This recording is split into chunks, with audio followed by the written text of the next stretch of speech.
This is Charlotte Talks. I'm Mike Collins. Today we talk about one of America's contributions to the world of music, jazz. It's an art form that has waned a bit in popularity, but there are those in Charlotte doing what they can to keep it alive and to provide you opportunities to hear it and enjoy it live. If you know jazz, you probably thought that was going to be Dave Brubeck's Take 5. But it's not, just a tip of the hat to him and the Merry Gentlemen of Christmas. That bit of trickery provided by pianist Noel Friedline. Noel has been the leader of the Noel Friedline Quintet for 26 years, performed all over the world, including the Montreux Jazz Festival, and led the band at the Bellagio in Las Vegas for years. But now he's home, and he, along with another native, Maria Howell, helped open a new jazz venue in town in recent weeks. We'll be talking about that with them and with two of the entrepreneurs working to breathe life into Charlotte's jazz scene. But first, we're going to hear about Maria Howell and Noel Friedline's contribution to the holidays. Together, they have recorded a new Christmas album, and tonight, if you're listening on December 4th, they'll be performing songs from it in a show they call Noel and Maria, Home for the Holidays at Spirit Square's McGlowan Theater. You'd be so nice to come home to. You'd be so nice by the fire. On this Christmas Eve, land of make-believe, you'd be all that my heart could desire. Under the stars, chilled by the winter, under December's moon, shining above, through the snow and ice, you'd be oh so nice to come home to and love. That's the opening cut from Noel Friedline and Maria Howell's Christmas album, Merry Christmas, My Dear, and both are here to share more from that and to talk about efforts to broaden Charlotte's live music scene. Merry Christmas, my dear.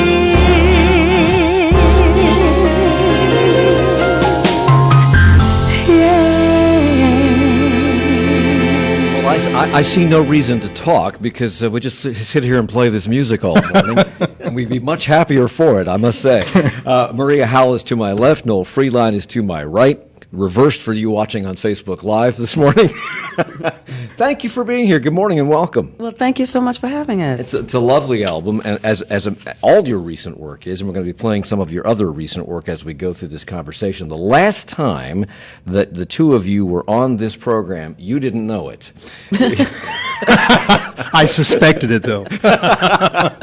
Because we did a conversation with lyricist Tim Rice. Oh, yeah. At one of the country clubs in town. And you, Neil, you and your, I guess, was it the quintet or was it the trio? I think we just had a trio that night, yeah. You and your trio were providing the music, and Maria Howell was among the singers singing the songs of Timothy Rice, and we put it all together in an hour-long radio show. Was that the first time the two of you have worked together, or did you find yourselves together earlier than that? No, it was earlier than that. Noel's been saying 5 years, but it's really been about 10 now. Wow. Well, time flies when you're having a wonderful time, you know. That was a good one. That's a good one. So, yeah. So we met on an engagement, and we fell in love with each other's musicality, and that's it. So, how does that work? You met on an engagement. I tried to sound so formal, didn't I? Well, no, I mean, at a gig. You met at an opportunity to perform. Yeah. Did you rehearse? Did you just come together and I'm going to sing these songs you play? No, absolutely rehearsed. But usually Actually, we didn't rehearse. Okay, no. Oh. Yeah, we just went and did the gig that day. Yeah. Wow. Well, usually it happens when someone brings you together. They hire both of you. Right. And then, it always happens on a gig when you see somebody or hear somebody and I like what they're doing and what they're saying. And that's pretty much how it started. So you, Maria, are from Gastonia. Yes. And you, Neil, are from Kansas? I'm from a little bitty town in Kansas. It's actually kind of redundant. Clearwater, Kansas. How did you find your way to Charlotte? Yeah. Oh man, we don't have enough time to give you the whole thing. But it was basically we were in Las Vegas, had this gig at the Bellagio. We wanted to get back to the East Coast. We were looking for, as I always say, Las Vegas wasn't exciting enough. In Des Moines, we couldn't find anything to live there. So we chose, that and Tulsa were right out. No, I had played here several times in the '90s during Springfest with come up at the time was based out of Jacksonville, Florida, and I always every time I was here, I was like, man, Charlotte is such a nice city. And so when we started looking to get back to the East Coast, Charlotte became it. And you started here, and you've moved all over the place. Yes. I know you performed in Japan. Is that right? Yes, Japan and New York, L.A. For a long time. But how did you come to this music? This is not, jazz is not necessarily native to Charlotte, is it? Well, I don't think of your music necessarily as being strictly jazz. No, because Nancy Wilson is a very, very big influence on my life. And Nancy Wilson. Not the one from Heart. No. Nancy Wilson. She's an amazing singer, but very different. Absolutely, Yeah. absolutely. Well, Nancy Wilson she considered herself a song stylist. Yes. Of course, jazz, because a lot of us, we have to get the definitions right. Jazz, we call it jazz, but when they were performing it, it was called pop. So she was a stylist, and I always patterned myself. People still call me jazz, although that's my first love. I only saw Nancy Wilson sing once live, and it was at Davidson College. Oh, my. And Lunis McGlowan The played for her, and it was spectacular because it was just her and him, and it was just unbelievable. Well, I have to say I've had a very special experience in my life. I've had an opportunity to perform with Lunis McGlowan and with Nancy Wilson. Right. Oh. Not at the same time. Right. And I've heard of Lunis McGlowan and Nancy Wilson. We have so much in common. It's amazing. There you go. And you're singing and playing tonight in his theater. That's right. In the McGlowan right. Theater here at Spirit Square. You've had also, Maria, notable success as an actress. And I say notable because a lot of people from Charlotte who try to make it in films and do get into film and TV maybe have a line. If they're really, really lucky, they get a line and it doesn't get cut. You have been in a lot of things that didn't get cut, and you had a lot of lines. You were in The Color Purple, the movie, Lifetime's Army Wives. I saw you in was it a 4 or a 5 arc role in NBC's Revolution? And you were terrific. Thank you. I mean, terrific.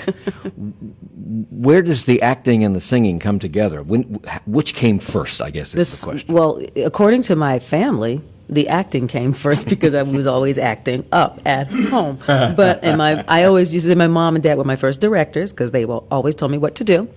And I followed the rules. As parents are wont to do. Exactly. So the singing came first professionally, but I think with singing on stage all the time, you're constantly acting if you're effectively telling a story. And then, of course, that volleys back and forth with, the singing. The acting helps my singing. The singing helps my acting. And I'm on microphone, so that helps my voiceover work. So. Because if you're a really good singer, you're a good actress or a good actor. I mean, you have to be. You have to act the song. Otherwise, the people don't get the intimacy of it, the little nuances of it, it would seem to be. You've had, Noel, your own quintet. You've recorded lots of CDs, 8 or 9. We just released our 9th one, Now, what do you call them? Because they're not CDs anymore. What do you call They're not LPs? What are they? I've always just said albums. Okay. And, even though that, and this one, actually, we did do this one in CDs, and we did this in vinyl. Our new Christmas sound, Merry Christmas, My Dear, we went ahead. First time, and this is 9th one in, first time I've had vinyl. And wow. It's pretty exciting, And you can hear the little pops and clicks in the vinyl? Absolutely. So it sounds like the fireplace crackling. Yes. But you have these albums. You played the Montreux Jazz Festival, which is famous. You were the lead of the band, the house band at the Bellagio in Las Vegas, and you've written and arranged for Disney and ESPN and ABC and others. How did all this happen for you? What's your background? You're not just a cocktail lounge pianist. You're much more than that. Well, I am from the jazz mecca of the world, which is Kansas, and it's also it's not quite the cultural center of the universe. That's Oklahoma City. Everybody knows that. But, literally, Mike, I mean, as a kid, my dad, my father was a piano player, not professionally, but he used to play Western swing, like Bob Wills' Texas Playboys. Stuff. Oh, okay. And, but we used to rush home from the A&W drive-in so we wouldn't miss Hee Haw. I mean, that's a true story. I remember, like, we gotta go, because we didn't want to miss, where were you last night? Anyway, but, The probably the one guy in my little hometown that knew what jazz was gave me Dave Brubeck's Time Out when I was in 7th grade. And I must say, as a kid, I looked at it, it didn't look cool. I mean, the front side was this mosaic, and the back side was these three guys wearing dark suits and skinny black ties and horn rimmed glasses. I was like, is this a band of accountants? What is, And, but, I put it on, and, when it finally got to take 5, I was like, wait, I've heard that before. And so, Then, as luck would have it, saw Dr. Billy Taylor at the Wichita Jazz Festival, which sounds like an oxymoron. But, I remember saying as a kid, that's what I want to do, and never thinking I'd actually get to do it. But I'm still amazed today when I'm sitting there and playing with people like someone like Maria Howe. I'm sitting there going, I can't believe I'm getting to do this. Wow! And tonight the two of them will be together at McGlowan Theater at 7:30 for a Christmas concert or a Christmas show. So let's hear something else from this new collection that you put together. Merry Christmas, my dear. Your treatment of "Hark the Herald Angels Sing." It's Maria Howell and Noel Friedline. Hark the herald angels sing, glory to the newborn King. Peace on earth and mercy mild, God and sinners reconciled. Joyful all ye nations rise, join the triumph of the skies. With angelic hosts proclaim, Christ is born in Bethlehem. Hark the herald angels sing, glory to the newborn King.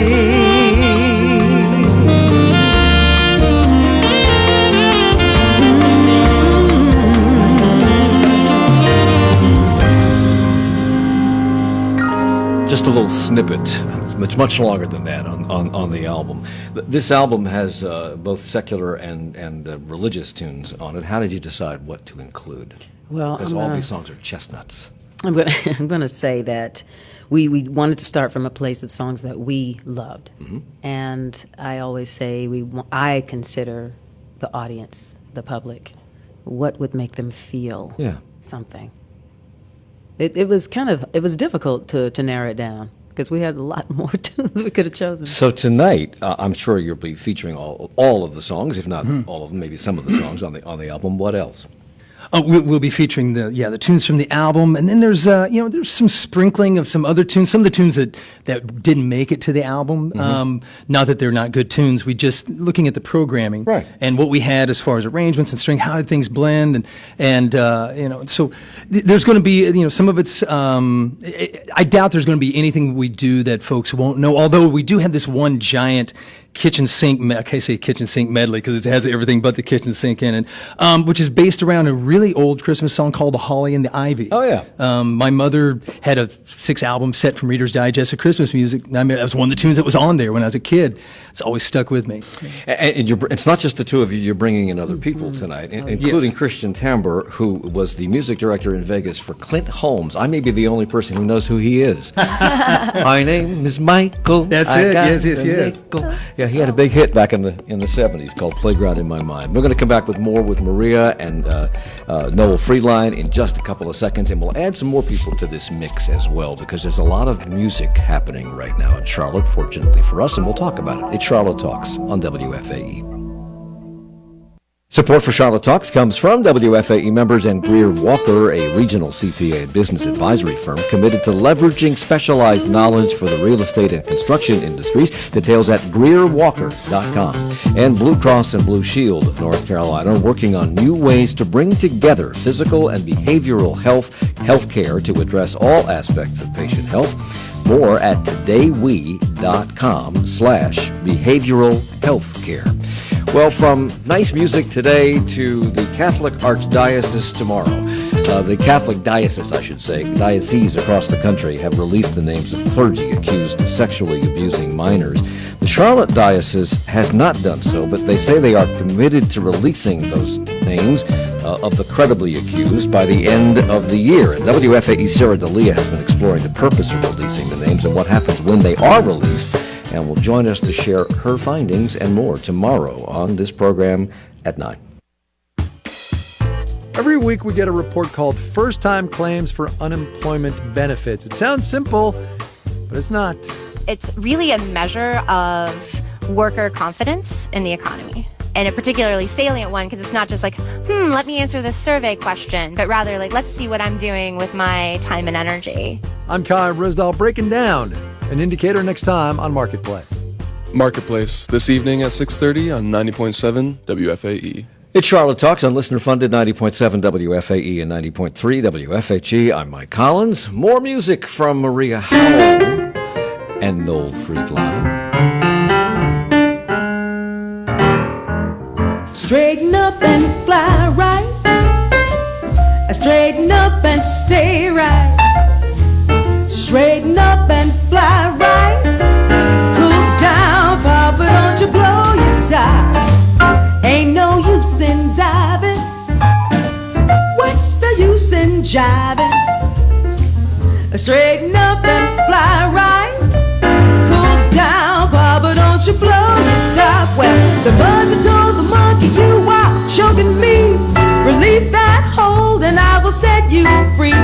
The monkey looked that buzzard right dead in the eye and said, yeah, your story's real touching, but it sounds just like a lie. Come on, straighten up and fly right. Straighten up and stay right. You better straighten up and fly right.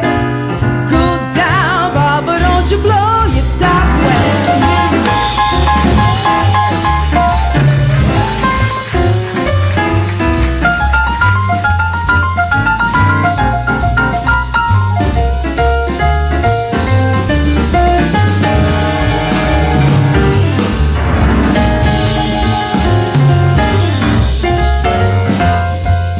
You have to replace the keys on the keyboard. He's tearing them apart. The old Nat King Cole classic with the Maria Howell and the Noel Friedline album released this past August, Straighten Up and Fly Right. Not only have they teamed up on a Christmas album, apparently they've teamed up before on other things.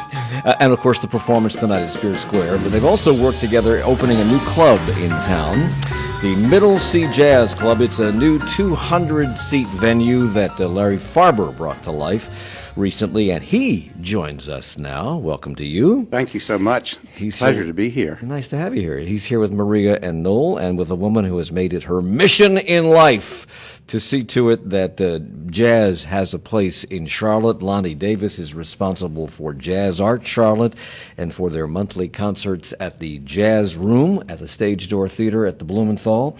Welcome back to the program. Glad to be back. Thank you for having me. You're welcome. Larry, we have not had a dedicated jazz club, I don't think, in Charlotte since Jonathan's closed. Jonathan's closed in 1994. It's 5 steps away from where we're sitting right now. Right here. Although it was in the basement. That's right. Why did you think that now is the time to take another crack at this? Well, first of all, when I look and hear the music that's going on today, we never know when the right time could possibly be, but I know when people came into my life like Noel, Maria, and other great musicians in Charlotte, it was a point in my career post booking bands around the city and around the country. It was one of those legacy things that was really important to me. It was that last bucket list thing that I wanted to do from Charlotte.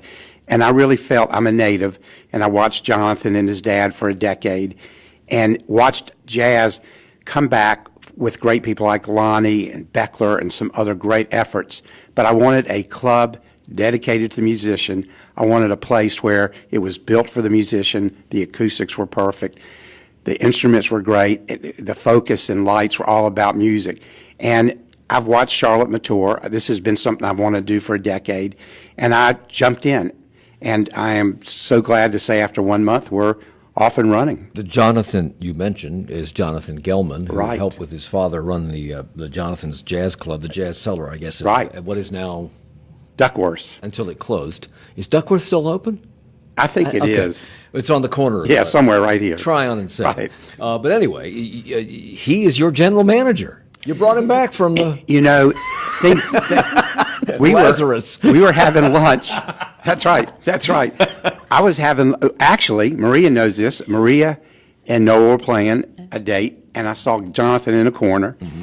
I said, Jonathan, I'm getting ready to do something special, and it'll be much better with your help. We talked.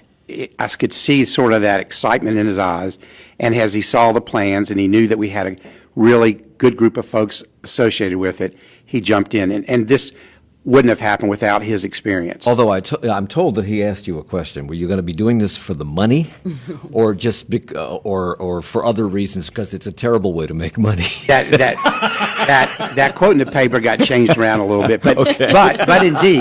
but indeed, Mike, like anything, when I started Music with Friends 13 years ago, it wasn't about the money. When I brought Tony Bennett here, and I heard you in the earlier segment talk about Lunas, Yeah. the first thing Tony said was, that guy's my buddy, and I'm playing in this venue. And that's why I did it, because it was a love of music. And the same thing evolved with this.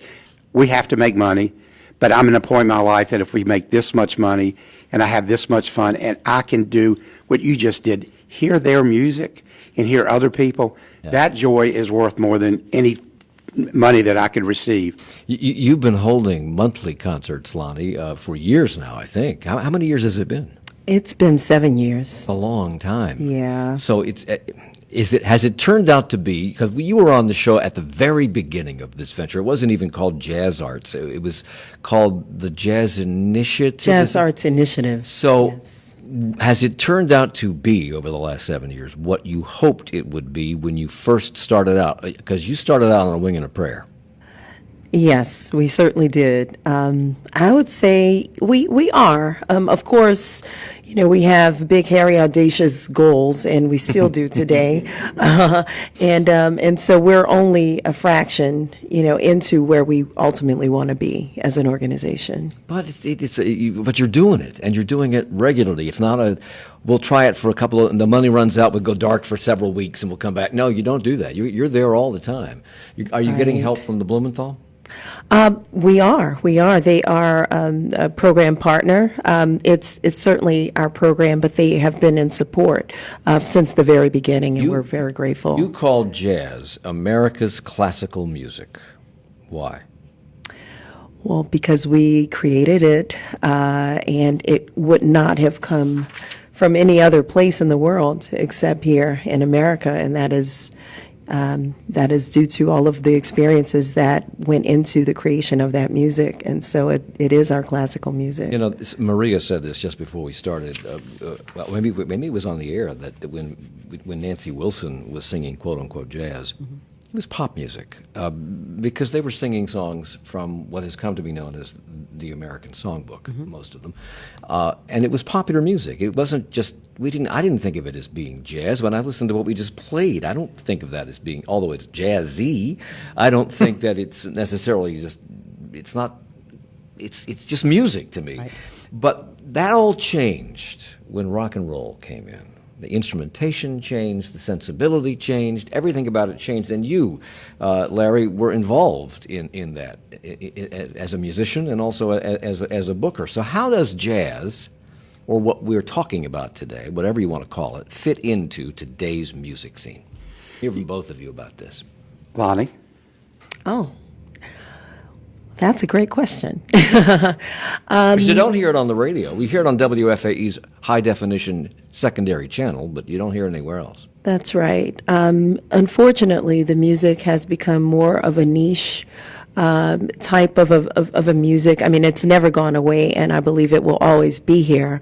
But you have to work a little bit harder to get access to the music. It's certainly, you know, it's not as popular. Why? It's American. Why? What happened? I think in many ways, jazz it's not creating revenue. And I also think what you said, the sensibilities in life have changed. People's expectations of what they want. Well, and I think also, you know, jazz was popular music, Yeah. and then jazz became art. And then art is a much more challenging sell. Is that because you have to have chops to be a jazz musician, whether you're a singer or whether you're a musician, or whether you're playing piano or bass or drums or whatever? I'd like to you have think to so. You have to have chops. You can't just pick up a guitar and learn 4 chords and scream. It is definitely much more complex. It's always been there's always been a hurdle to be, if you want to be a jazz musician, a jazz vocalist. It takes a great deal more time, and the music can be much more complex. It doesn't have to be. So you said jazz has become art. Yeah. That's the death knell for. No, it is for a lot of things. I think that's one of the big problems with the arts in general. People hear that word and they're Intimidated by it. So Mike, what I'm doing, and that's a great point, is that so many people, as I opened the club, said, Larry, we're so excited about it. You've been in music. You've opened this. You've had music with friends, but I don't think I like jazz. Tell me about jazz. So I believe that part of my goal is to wipe away those preconceived definitions of the word jazz, and it does blend. I mean, our first night was Maria and Noel, and like you, I don't look at that and go, that's pure jazz. It is middle C, great music. Mm-hmm. If I could change the name, it would be middle C, come here, great music. And by the way, there's some jazz elements, and we're going to do a little bit of everything. And I think people have to come to our club with an open mind, and I need to educate them as to all the different kinds of jazz. Well, help people through this, because there are a lot of people who I think would like this music and probably do like this music. They just don't know it. Right. So help, Right. but you put that word on it, jazz, or you Yes. put that word on it, arts, and they go, that's not for me. So help a listener who is a little on the fence about this into this. Make it approachable. How do you do that? I think you certainly provide education, and you provide variety. That's another bad word. Well, it's without it, though, you won't have an audience, because you have to start somewhere. And so I think exposure to the music and providing variety, because there's so many types of quote unquote jazz.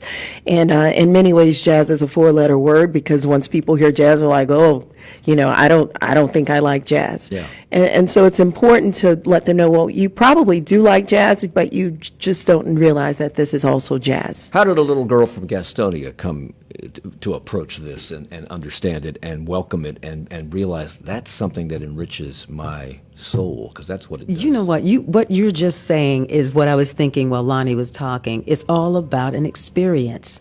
If you can have I always said to myself, and said to others, I don't want people coming to hear Maria Howell as a jazz singer. I want them to come hear Maria and have an experience. Now, whatever I infuse in that experience, let's all go on the same ride. Yeah. So I think it's all about that bad word, education. That is educating. Right. When you give someone and allow them to come and join you, because it's just like theater.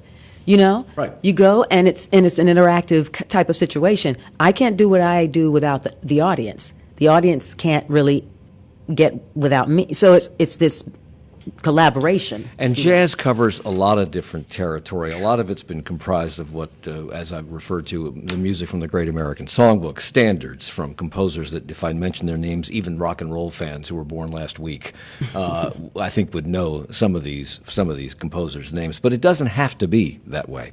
1, 2, 2. For instance, here is Noel Friedline and Maria Howell's take on Al Green's Let's Stay Together. I'm so in love with you. Whatever you want to do is alright with me. 'Cause you make me feel so brand new. I want to spend my whole life with you. Let me say the since we've been together, loving you forever is all I need. Let me be the one you come running to, 'cause I'll never be untrue. Baby, let's stay together. Loving you whether times are good or bad, happy or sad. Now Why do people break up, turn around and make up? You see, I just can't conceive, because you never do that to me. Being around you is all I see. Oh, baby, let's stay together,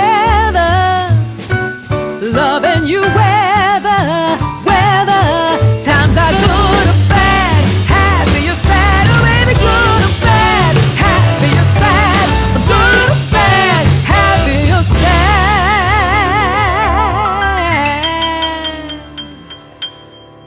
Let's stay together.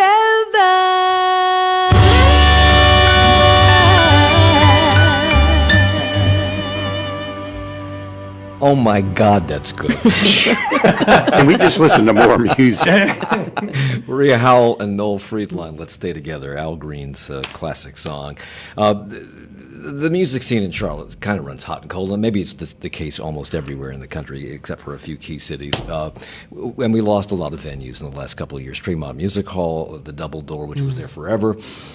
They weren't dedicated to jazz. They were dedicated to a different kind of music. But what's the secret, do you think, to being successful in presenting this or any other kind of music? You've been doing it for 7 years, Lonnie. What seems to work? I think keeping the music accessible and affordable is a big thing, because you don't want to charge a ton of money if folks are on the fence and they're not sure if they even like it. So you have to make it a very open, welcoming, and accessible opportunity, and then provide a lot of variety for folks. And Larry, we don't have a tradition in Charlotte of nightclubs, and this is your place, Middle C, is I haven't been there. I'm just reading about it. You have a hat now. I do have a hat.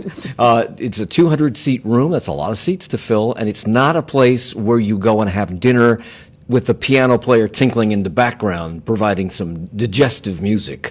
It's a place where the musicians are front and center. It is so much about that. And a couple of quick points as I was listening to the music we just listened to, and sort of answering from a previous segment. What's so cool about these music rooms and these rooms that play jazz is, now if you look at the rooms in D.C. and Seattle that we all know, in New York, they are mixing it up. My good friend Philip Bailey from Earth, Wind and Fire called me last night. He's got a jazz group that just played at Seattle, and he said, I want to come to Charlotte.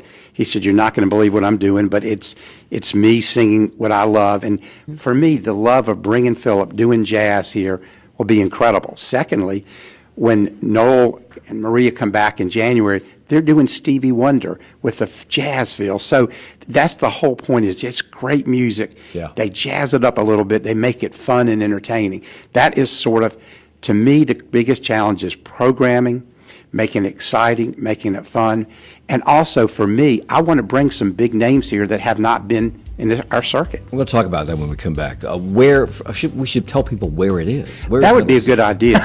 Quickly. 300 South Brevard, right across from the NASCAR Hall of Fame, the Convention and Visitors Bureau.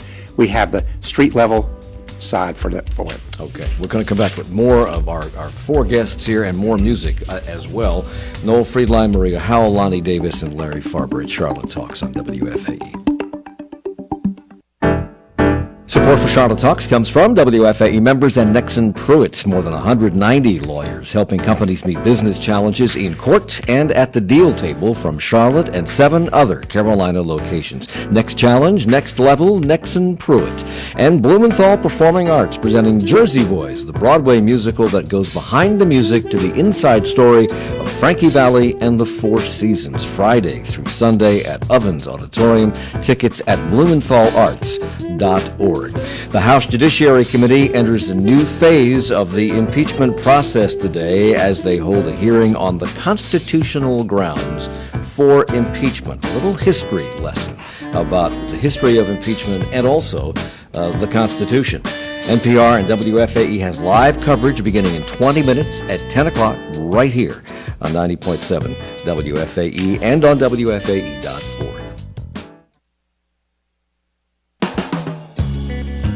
Behind every All Things Considered headline, there's a deeper story. And what we're seeing is 18 to 24-year-old young males are the people who are losing their lives mostly, and the people who are taking those lives. And it's generally over small things like... All Things Considered gets beneath the surface of the day's news. Listen weekday afternoons from 4 to 6:30 on 90.7 WFAE.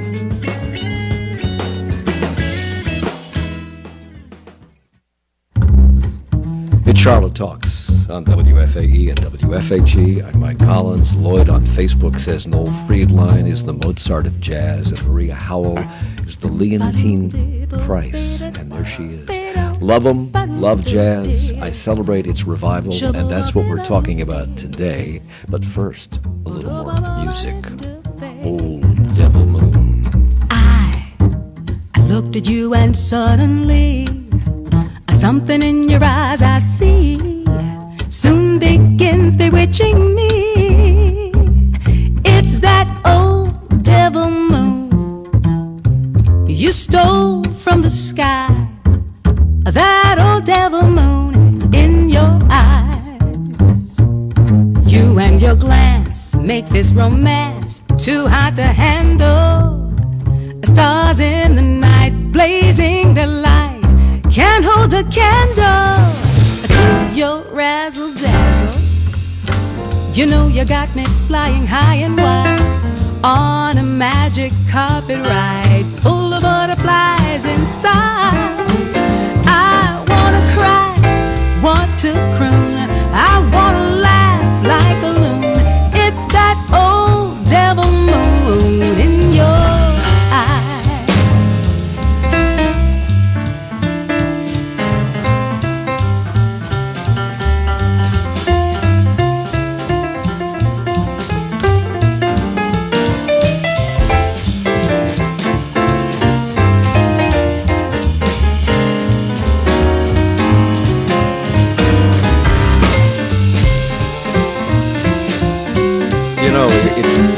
It's astounding to be able to say that we have this kind of talent here in Charlotte.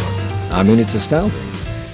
And we're just giving you a little taste. We're not playing all these different cuts that we could have played. We could have just played for 3 hours. Noel Friedline, Maria Howell. Lonnie Davis is also with us from Jazz Art Charlotte, and Larry Farber, the owner of the brand new Middle C Jazz. That's it, Middle C Jazz, right? Middle C Jazz. Okay.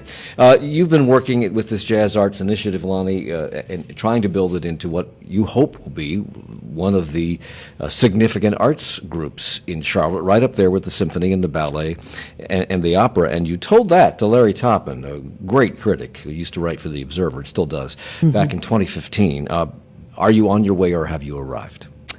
We are on our way. As I mentioned, we have a lot bigger plans.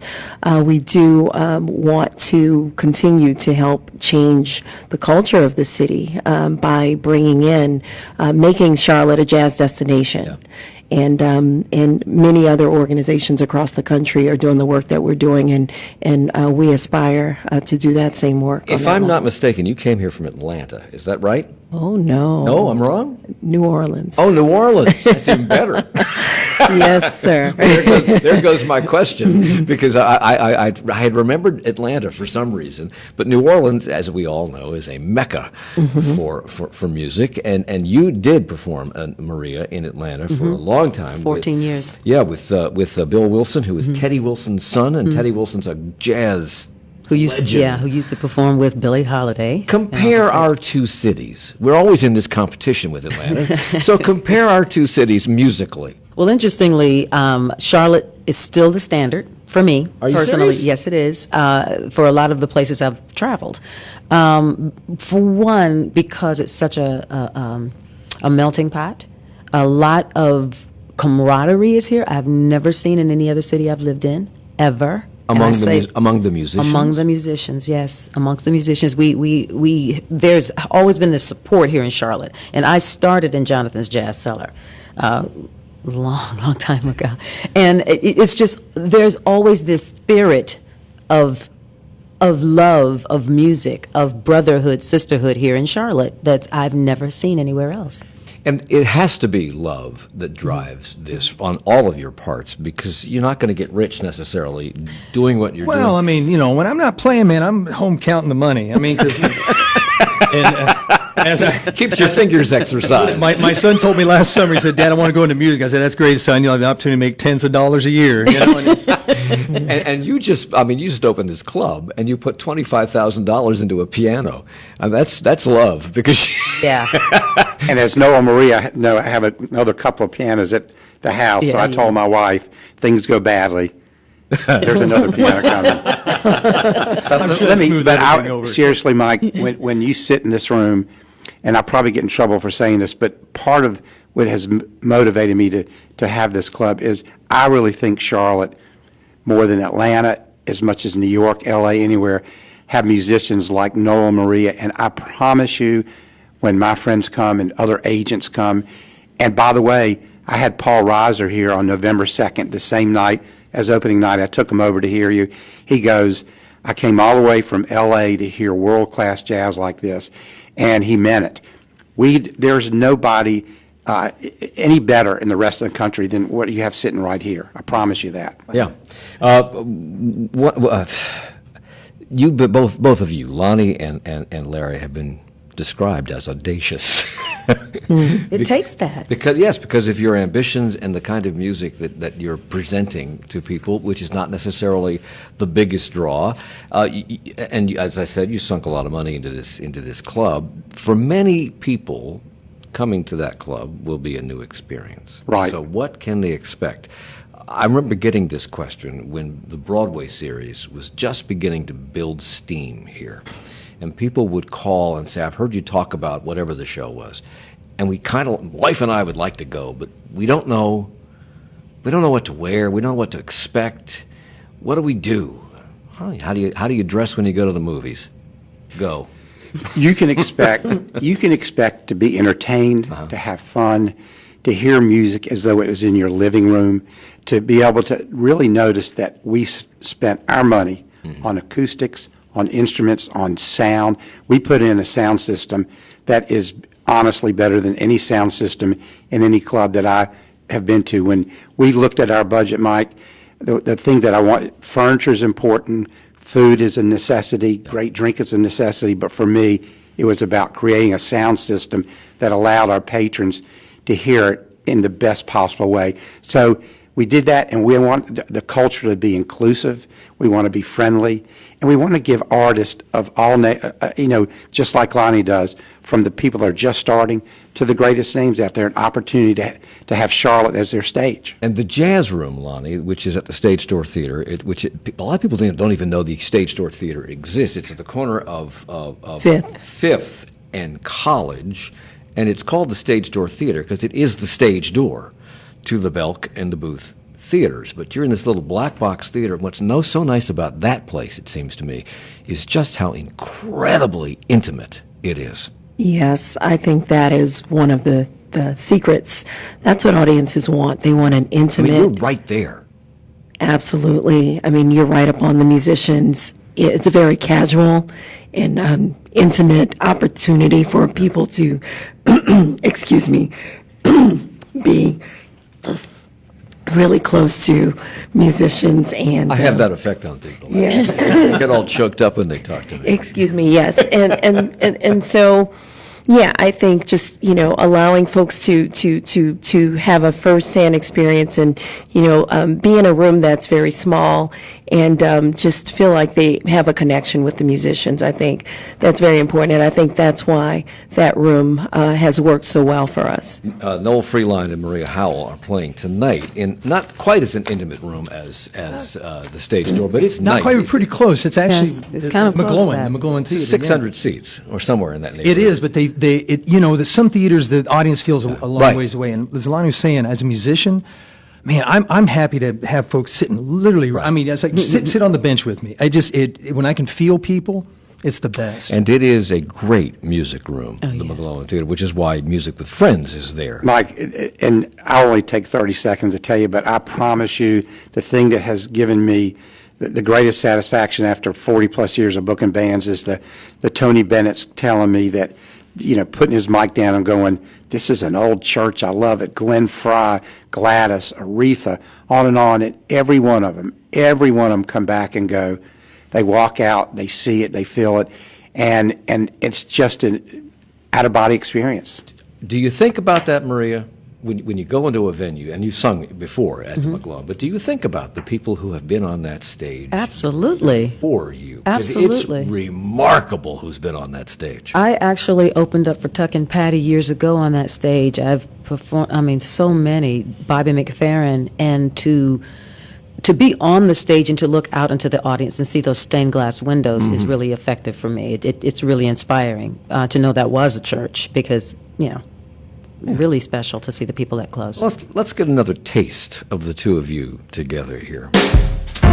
This is a tune from the Great American Songbook, for those of you who don't know, written in 1952, popularized by Nat King Cole and later by Bobby Darin and others. I can only give you love that lasts forever, and a promise to be near each time you call, and the only heart I own for you alone, that's all, yeah, that's all.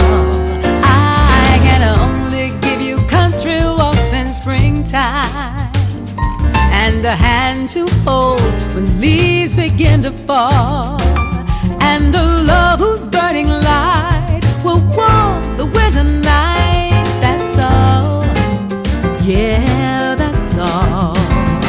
There are those, I am sure, who have told you they'd give you the world for a toy.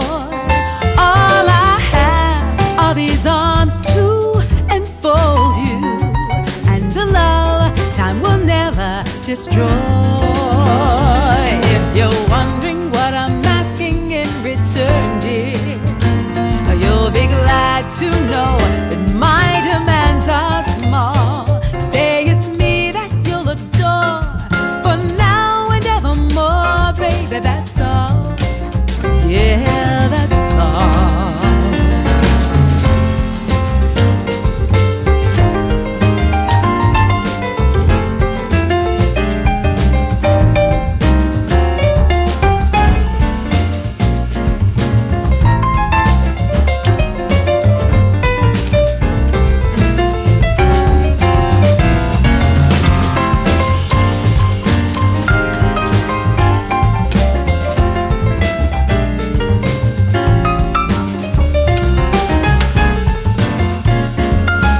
One of the things that makes this music so wonderful, at least, is there's a basic structure to it, obviously. There's a melodic line and harmonies and words that are always the same, but when you listen to the two of you perform, it's never going to be the same twice. Never.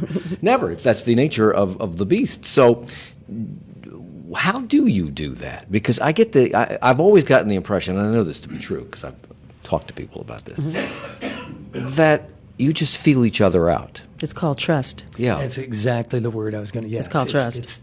It's trust, and also when you get someone like Maria, for example, as a vocalist, I always tell the guys in the band, if we have someone who's not played with us before, I say, don't worry, we can go wherever we want. Maria's going to be right there with us. Right. And that's unusual. And the cool thing is that we trust each other. We're willing to take chances. If we get there, wonderful. If we don't, it's okay. I mean, it's like Miles Davis. You can listen to almost every Miles Davis recording, and I can point out mistakes. Right. But those happened because he was reaching for something, Yeah, and exactly. and no one went, "Oh, it was so good," and then he made that mistake, and I quit listening.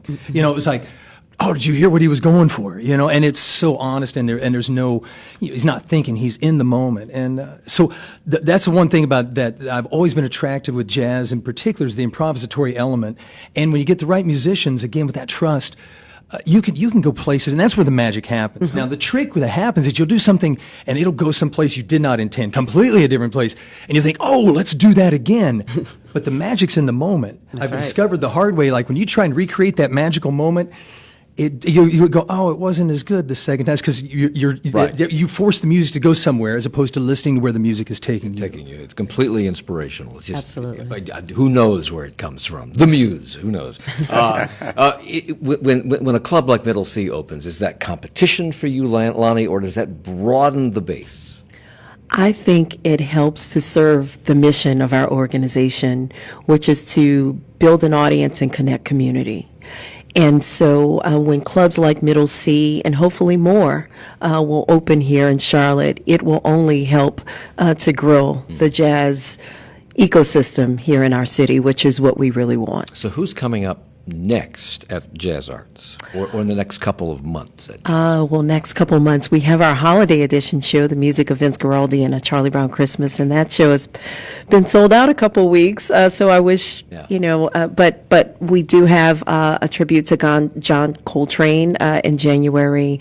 We have a tribute to the music of Brazil in February, and then we're going to wrap up our season with women in jazz in March. And all of that is information you can get at BlumenthalArts.org, the website, and just look for Jazz Arts or the Jazz Room. The JazzArtsCharlotte.org. Okay. Well. Okay. Yes. And what about you at Middle C? Because you're brand new. Who's coming? Well, we have a lot of great acts coming up this week and next week. I think our next big national show is Alexander Zonjak, who is one of the world's great jazz flautists, and he'll be there on December 21. And we're looking December 22 or 21. And then in January and February, we have a plethora of acts. And tonight at 7:30, you can hear Noel Friedline and Maria Howell and others in what they think is going to be an annual event at the Spirit Square McGlowan Theater. And this is a song from their newest album, the Christmas album, Noel and Maria, Home for the Holidays, Yuletide Favorite. That's the name of the show tonight. That's Yuletide Favorite, sung by the choir, by the fire. Merry Christmas, My Dear is the album. Okay. And you can find out more at noelandmaria.com. All right. Thank you all for being here. Thank you.